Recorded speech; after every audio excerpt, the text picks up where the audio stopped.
Kembali di Kompas yang saudara, gaji dan tunjangan fantastis anggota DPR mengundang kritik yang semakin luas dari masyarakat. Tidak terkecuali dari diaspora Indonesia. DPR dinilai tidak berempati dengan kondisi rakyat Indonesia.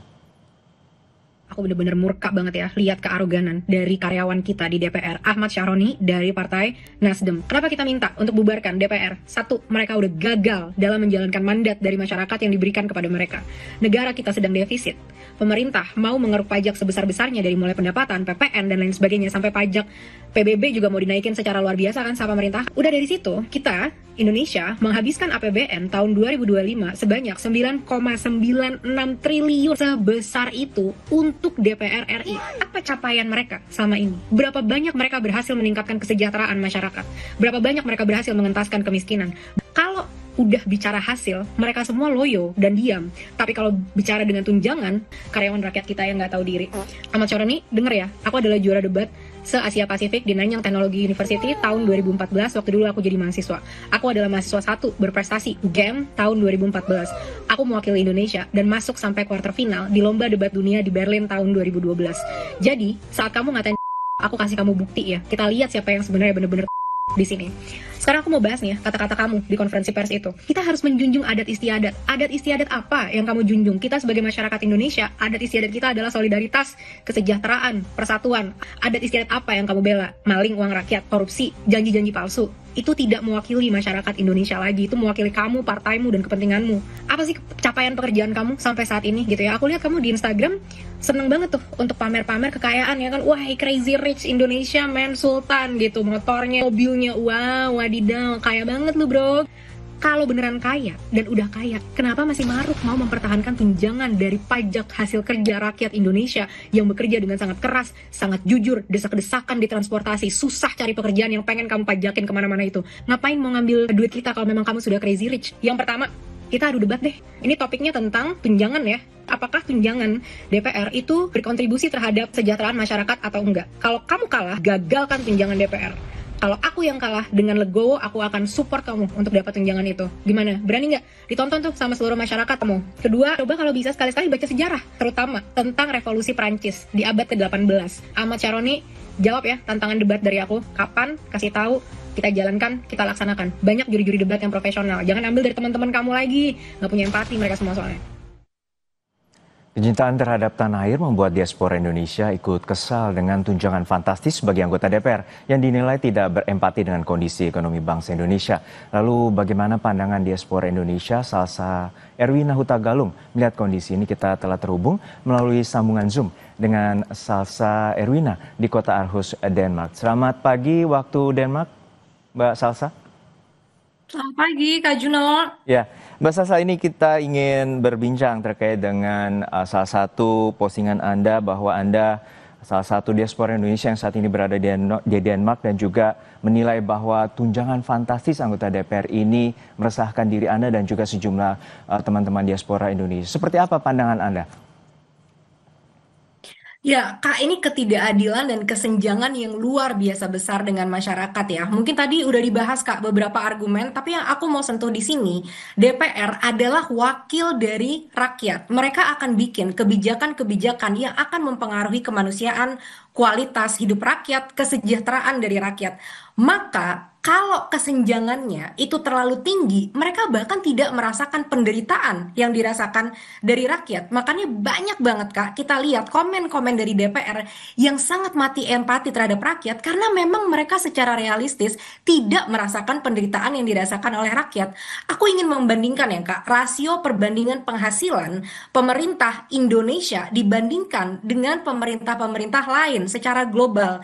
Jadi perbandingan ini adalah UMR masyarakat dibandingkan dengan gaji pemerintah. Yang tadi sudah aku bahas, kita butuh kesenjangan ini untuk didekatkan agar kebijakan-kebijakan itu lebih representatif untuk benar-benar menciptakan peningkatan kesejahteraan gitu dari masyarakat. Nah, kita lihat, Kak, di Singapura datanya gaji UMR individu, masyarakat UMR nih ya, berarti kan itu standar ya, itu gaji parlemennya hanya 2,6 kali lipat lebih besar dibandingin dari UMR.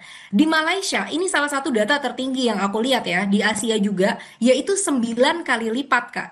Nah, sedangkan di Swedia atau deket banget nih sama Denmark ya, Hmm. tempat aku tinggal, itu hanya berbeda 1,9 kali lipat. Jadi memang kesenjangannya nggak jauh agar kebijakan-kebijakan yang dibuat itu benar-benar bisa dirasakan masyarakat. Tapi Kak, di Indonesia, bayangkan UMR kita secara nasional kalau dirata-ratakan itu hanya 3,5 juta per bulan. Dibandingkan dengan take home pay yang hampir 120 juta, itu 34 kali lipat. Ini kesenjangan yang luar biasa besar. Kedua, masalah keadilan ya, Kak. DPR itu nggak bayar pajak dengan penghasilan sebesar itu, fasilitas yang luar biasa, patwal, staff, tunjangan rumah, tunjangan telepon sampai berjuta-juta, mereka tidak membayar pajak. Kita bandingkan dengan masyarakat yang sebelum kita terima gaji, itu pajak kita udah dipotong langsung. Belum lagi baru baru disahkan, PPN mau naik, PBB naik secara brutal dan membabi buta ya, sampai 1.000 kali lipat gitu di beberapa daerah. Jadi memang ini benar-benar kelihatan banget Kak secara terang benderang seperti matahari bahwa masyarakat dicekik habis-habisan tapi pemerintah kita hidup dengan bermandi-mandi kemewahan. Menurut aku ini ketidakadilan yang luar biasa besar dan kesenjangan yang semakin besar antara anggota parlemen dan masyarakat sehingga mereka tidak akan mampu bikin kebijakan-kebijakan yang benar-benar merepresentasi dan meningkatkan kesejahteraan masyarakat. Nah, untuk saat ini keterangan terbaru dari Wakil Ketua DPR, Sufmi Dasko Ahmad, bahwa menyatakan anggaran tunjangan terutama yang terkait dengan perumahan ini berakhir di Oktober 2025 gitu ya. Untuk saat ini seperti apa pandangan Anda? Maksudnya ini akan digagalkan atau gimana Kak? Jadi komitmen terkait dengan tunjangan rumah itu baru saja mendapatkan informasi dari Wakil Ketua DPR bahwa tunjangan 50 juta rupiah untuk tunjangan rumah tersebut Ya. akan dibatasi hingga Oktober 2025.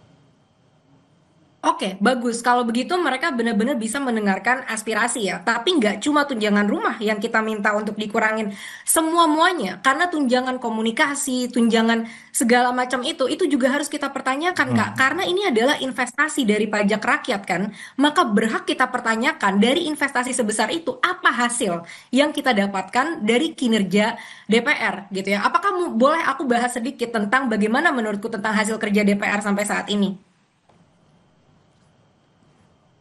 Ya, silakan. Gimana, Mbak?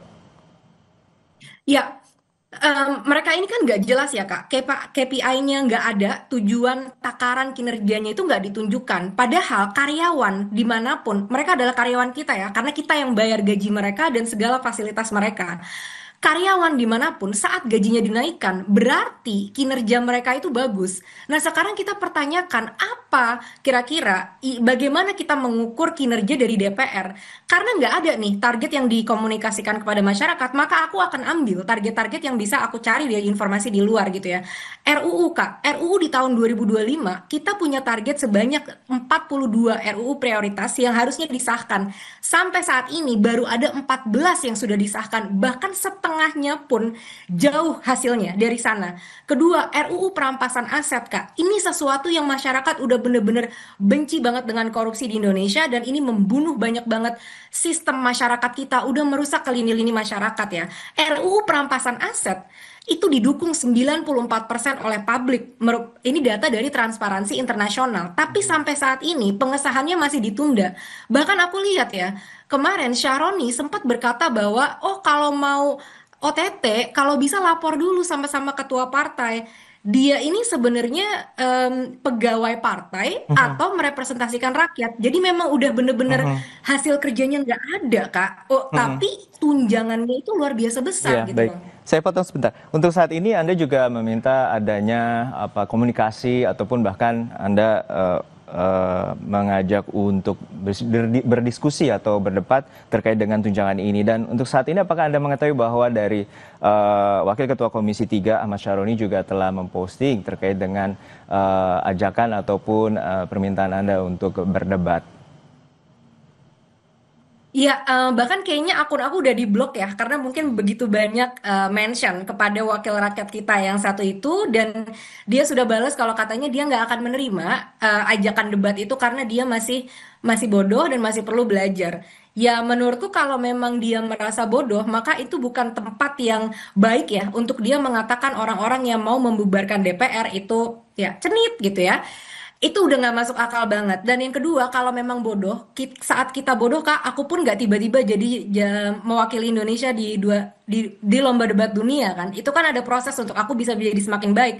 Harusnya dia mau belajar gitu. Dan yang aku pertanyakan di sini adalah pertanggungjawabkan kata-katanya dan kesombongannya menantang masyarakat dengan begitu arogannya dia gitu. Itu yang aku pertanyakan dan Ya, menurutku ini merupakan suatu kemunduran ya untuk Partai Nasional Demokrat saat salah satu anggota partainya berkata di publik dan dia tidak berani mempertanggungjawabkan perkataannya gitu. Jadi tunjangan komunikasi, tunjangan aspirasi yang kita bayar puluhan juta itu untuk apa? Kalau mereka bahkan nggak berani Kak diajak berdiskusi dengan masyarakat biasa loh. Aku kan tidak sekaya Ahmad Syaroni gitu kan. tapi untuk saat ini bisa Anda gambarkan bagaimana engagement atau interaksi atau komunikasi antara wakil rakyat dengan rakyat, terutama Anda saat ini berada di Eropa, untuk menggambarkan bagaimana kritik itu disampaikan dan juga interaksi komunikasi anggota parlemen atau wakil rakyat di sana untuk mendengarkan aspirasi.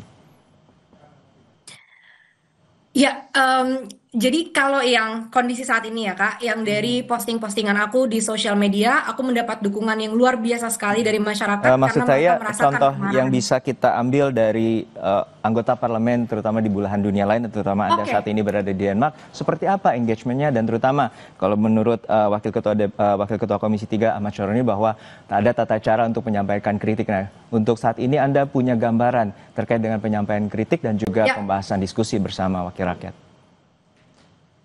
ya. Jadi di Denmark sendiri Kak, kita ini negara dengan korupsi terendah di dunia. Jadi top 3 korupsi terendah di dunia ya. Jadi memang pemerintahnya itu sudah bisa dapat dipercaya.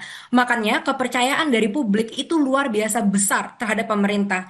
Saat pemerintah itu berkata sesuatu yang menyakiti masyarakat gitu ya, nggak usah sampai sana Kak.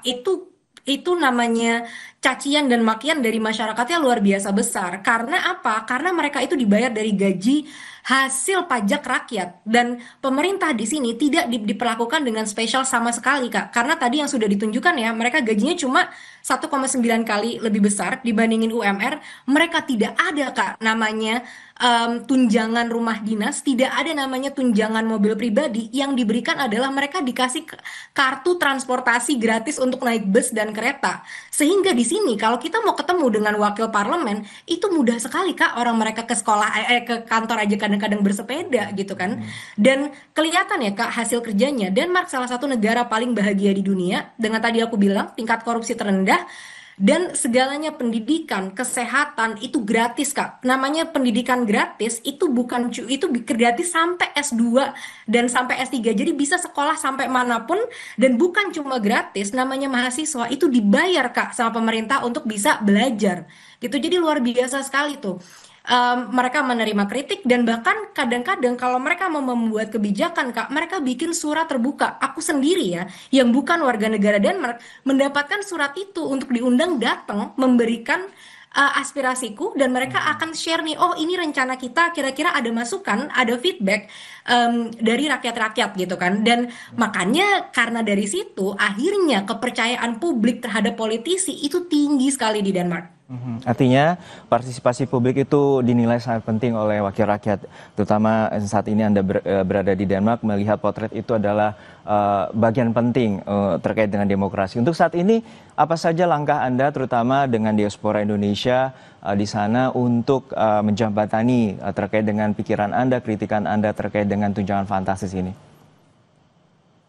Iya Kak, dan sebagai bangsa Indonesia ya, yang lahir dan besar di Indonesia, aku cinta sekali dengan tanah airku dan melihat keindahan negara lain, keadilan, kesejahteraan seperti ini, itu ngebuat hati aku hancur ya Kak setiap hari. Karena aku melihat negara-negara ini bukan negara kaya, mereka nggak punya apa-apa Kak, mereka cuma punya sumber daya manusia. Dibandingkan dengan negaraku yang sumber daya manusianya luar biasa banyak, alamnya luar biasa hebat, tapi kemiskinannya luar biasa besar. Nah, berangkat dari situ, kita diaspora itu merasakan kesedihan yang luar biasa dengan apa yang terjadi di Indonesia. Ditambah lagi dengan sikap arogan yang kita lihat dari mulai bupati-pati, anggota-anggota DPR, pelawak-pelawak di DPR yang joget gitu ya dengan situasi yang menyedihkan ini.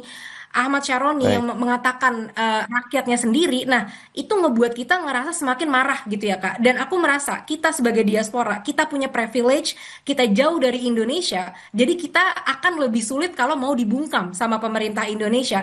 Jadi disitulah letak perjuangan kita, Kak. Kita punya pendidikan, kita punya karir yang sukses di sini, kita nggak lagi berkecimpung dengan survival gitu ya, harus cari uang setiap hari yang kesulitan dan lain sebagainya. Kita udah keluar dari baik, itu. Jadi harusnya dengan privilege yang kita punya, kita bisa bantu baik. saudara sebangsa setanah air kita untuk keluar dari situasi yang menyedihkan ini.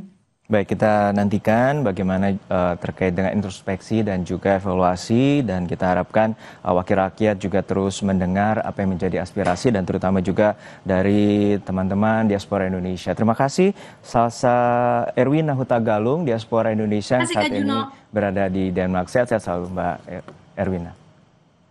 Terima kasih Kak Juno. Usai jeda saudara, Komisi Pemberantasan Korupsi memeriksa Bupati Pati Jawa Tengah Sudewo terkait dugaan korupsi jalur kereta DJKA Kementerian Perhubungan.